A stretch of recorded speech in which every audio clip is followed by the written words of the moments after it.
दिलीप घोष जिस तरह से एक identify as father chief of the against Mamata Banerjee पे जो उन्होंने कमेंट किया है, इलेक्शन कमीशन ने उसमें नोटिस इशू किया, क्या कहना चाहिए? देखिए, भारतीय जनता पार्टी किसी भी इस तरह के कमेंट को जो है वो सपोर्ट नहीं करती। यही कारण है कि दिलीप घोष जी ने जो भी बात कही थी उसके लिए उन्होंने अपॉलॉजी दे दी है। दूसरी बात यह है, देखिए जो लॉ है वो सबके लिए बराबर होना चाहिए। इलेक्शन कमीशन अगर उन्हें नोटिस देती है तो वो नोटिस अभिषेक बनर्जी के पास भी जाना चाहिए, जो अपनी हद के बाहर जाकर के अपना मुंह खोलते हैं। उन्होंने कहा था शुभेंदु अधिकारी से कि तुम्हारे बाप को बुला के लाओ, मैं यहीं खड़ा हूं। वो क्या दिखाना चाहते हैं? वो कितने बड़े गुंडे हैं। टीएमसी के लीडर्स को देखिए, वो लोगों को कहते हैं कि अगर वोट नहीं दिया तो घर छोड़वाएंगे, जैसे 2021 में छुड़वाया था, चमड़ी नोचवाएंगे, चमड़ी उखड़वा लेंगे। तो इन सब बातों पर भी चिट्ठियां जो है वो जानी चाहिए।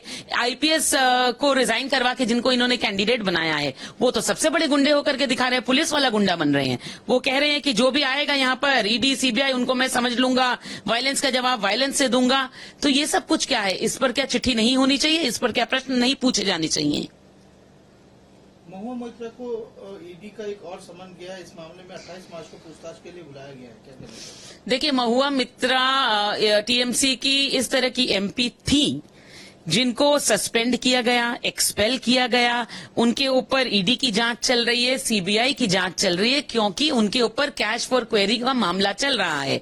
सिर्फ यही नहीं, बड़ा उनको उस टाइम दर्द हो रहा था कि आप हीरानंदानी को भी बुलाइए। अरे तो सुन ली आपकी बात, हीरानंदानी को भी बुलाया जा रहा है, उनको भी समन गए हैं। 28 मार्च को उनको भी जाना पड़ेगा, बताना पड़ेगा कि ये पैसे जो आपने फॉरेन कंट्री में लिए थे उसको किस तरह से एक्सचेंज करवाया, किस तरह से ट्रांसफर करवाया। तो इन सारी बातों का आप जवाब नहीं देना चाहती। आप कहती है मैं बिजी हूं इलेक्शन लड़ने में।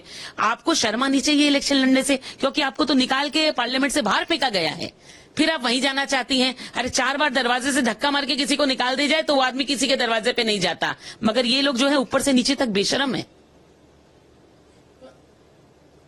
जिस तरह से कृष्णनगर की सीट बात कर रहे हैं, राजमाता के ऊपर जिस तरह से आरोप लगाया जा रहा है टीएमसी की ओर से, आज प्रधानमंत्री मोदी जी ने भी बात की है। प्रधानमंत्री मोदी जी को भी उन्होंने उस बात को कहा, ब्रिटिश एरा के इस तरह से सवाल किए जा रहे हैं, क्या कहना चाहिए? देखिए, राजमाता के परिवार पे कटाक्ष करना या उनके बारे में प्रश्न करना, और ये प्रश्न करने वाला है कौन? इस व्यक्ति का नाम है कुणाल घोष। इनका बैकग्राउंड देखिए ना जरा। कुछ दिनों पहले जेल में सड़ रहे थे और रास्ते में बिलक बिलक के रोते थे कि ममता से बड़ा चोर कोई नहीं। आज वो ये सब बातें कर रहे हैं। तो आप जिनका इतिहास जानना चाह रहे हैं वैसी आपकी औकात नहीं, क्योंकि आपका इतिहास और आपकी ज्योग्राफी कृष्णनगर का जब रिजल्ट निकलेगा दोनों ही बदल जाएगी। टीएमसी के नेता के बेटे के द्वारा एक नदिया के शांतिपुर में एक माइनर गर्ल्स के साथ इस तरह से रेप की घटना घटी है, क्या कहना चाहिए? 21 साल का वो लड़का जो अरेस्ट हुआ है वो टीएमसी का नेता का बेटा कहा जा रहा है। देखिए, बिल्कुल बहुत ही दुखद घटना है, और एक बार फिर एक नाबालिग के साथ बलात्कार की घटना, और करने वाला आरोपी कोई और नहीं बल्कि टीएमसी लीडर अर्जुन विश्वास का बेटा है, पिंटू विश्वास। और ये सब कुछ होने के बावजूद ममता बनर्जी फिर से खामोश हैं, क्योंकि संदेश खाली पे उन्होंने कह दिया था औरतें ड्रामा कर रही हैं। वो एक बार फिर से कह देंगी कि ये 15 साल की बच्ची जो है लव अफेयर करती थी पिंटू विश्वास के साथ, और ये कहने में उन्हें वक्त नहीं लगेगा, क्योंकि वो ऐसा ही कहती हैं। हर बलात्कार की घटना को वो ऐसा ही कहती हैं। हाथ खाली में भी उन्होंने यही कहा था।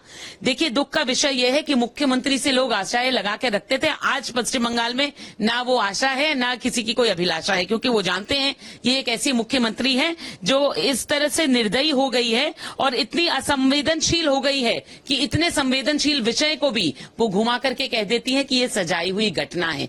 तो इनसे पश्चिम बंगाल की औरतें जो हैं वो किसी तरह की सुरक्षा की उम्मीद नहीं रखती। 31 मार्च से सीएम ममता बनर्जी अपना कैंपेन, लोकसभा का कैंपेन स्टार्ट कर रहे हैं, लेकिन कृष्णनगर से ही वो अपना शुरुआत कर रहे हैं। बिल्कुल कृष्णनगर से ही करना पड़ेगा, क्योंकि देखिए जिस तरह से नुकसान कृष्णनगर की महुआ मित्रा ने ममता बनर्जी को पहुंचाया है, महिला होते हुए।